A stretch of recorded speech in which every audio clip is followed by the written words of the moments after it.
بسم اللہ الرحمن الرحیم۔ ایک مرتبہ رومی جرنیل کے مطالبے پر حضرت معاذ بن جبل رضی اللہ تعالیٰ عنہ بطور الجی رومی سے مذاکرات کے لیے گئے، لیکن ایک تو حضرت معاذ رضی اللہ تعالیٰ عنہ نے رومی جرنیل کے ساتھ قلیل پر بیٹھنے سے انکار کر دیا، دوسرے مذاکرات بھی ناکام ہوئے۔ ان باتوں سے رومی جرنیل سرکار نے یہ توقع رکھتا تھا کہ یہ غریب سے مسلمان جن کا اتنے بڑے رتبہ والا آدمی قلیل پر بیٹھنے سے جھجکتا ہے، کچھ لے کر واپس جانے پر رضامند ہو جائیں گے۔ اس نے اپنا ایک الجی مجاہدین اسلام کے سپہ سالار حضرت ابو عبیدہ رضی اللہ تعالیٰ عنہ کی طرف بھیجا، جسے یہ پیغام دیا کہ سپہ سالار رومی الجی کو اپنے پاس آنے کی اجازت دے دیں۔ ابو عبیدہ رضی اللہ تعالیٰ عنہ نے اجازت دے دی اور اسی روز سرکار کا بھیجا ہوا ایک الجی ابو عبیدہ رضی اللہ تعالیٰ عنہ کے پاس آ گیا۔ مشہور مورخین طبری اور بلازری کے مطابق رومی الجی کو غالباً یہ توقع تھی کہ اسلامی لشکر کا سپہ سالار تو جاہ و جلال والا آدمی ہوگا اور اس کی کچھ تو شان و شوکت دوسروں سے الگ ہوگی۔ الجی ابو عبیدہ رضی اللہ عنہ کے پاس آیا تو اس وقت سپہ سالار زمین پر بیٹھے ایک تیر کو ہاتھ میں لیے دیکھ رہے تھے۔ رومی الجی نے کسی سے پوچھا کہ تمہارا سردار کون ہے؟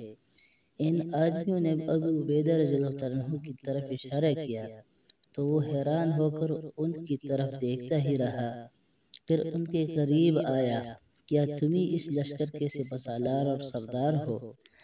الجی نے کچھ رعونت کا سا مظاہرہ کیا، ہاں میں ہی ہوں۔ ابو عبیدہ رضی اللہ عنہ نے بڑے آرام سے جواب دیا، پھر میری ایک بات سن لو۔ رومی الجی نے افسرانہ جلال سے کہا، ہم تمہاری تمام فوج کو سونے کی 2 اشرفیاں فی آدمی دیں گے اور تم یہاں سے واپس چلے جاؤ۔ معلوم نہیں اس وقت اشرفیاں تھی یا نہیں۔ اس رومی کا مطلب دراصل یہ تھا کہ سونے کے 2 ٹکڑے ہر مجاہد کو دیے جائیں گے اور وہ واپس چلے جائیں۔ کوئی اور بات کرنی ہے تم نے؟ ابو عبیدہ رضی اللہ عنہ نے پوچھا۔ نہیں، رومی الجی نے کہا۔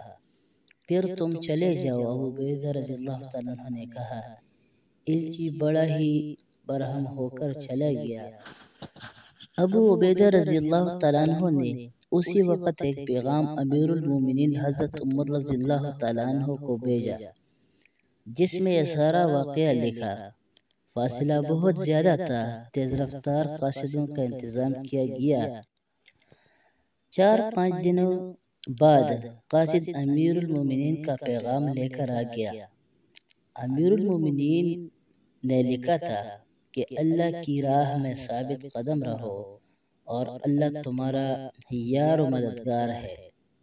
وہ ہرقل جسے رعایا اور اس کے جرنیل بادشاہوں میں سب سے بڑا بادشاہ سمجھتے تھے، اور وہ ہرقل جس کی فوج کی تعداد آسمان کے ستاروں اور زمین کے ذروں کے برابر تھی، اس حال میں پہنچی کہ آسمان کے ستاروں اور زمین کے ذروں برابر فوج سپاہی سپاہی ہو کر بکھر گئی تھی،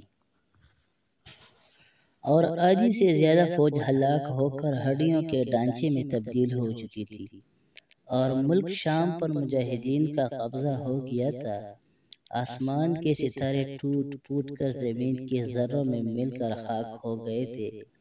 ادھر جنگ قادسیہ کے بعد کسریٰ ایران بڑی بری طرح شکست کھا کر بھاگا اور اپنا دارالحکومت بے بہا خزانوں سمیت مسلمانوں کے لیے چھوڑ کر کہیں روپوش ہو گیا تھا۔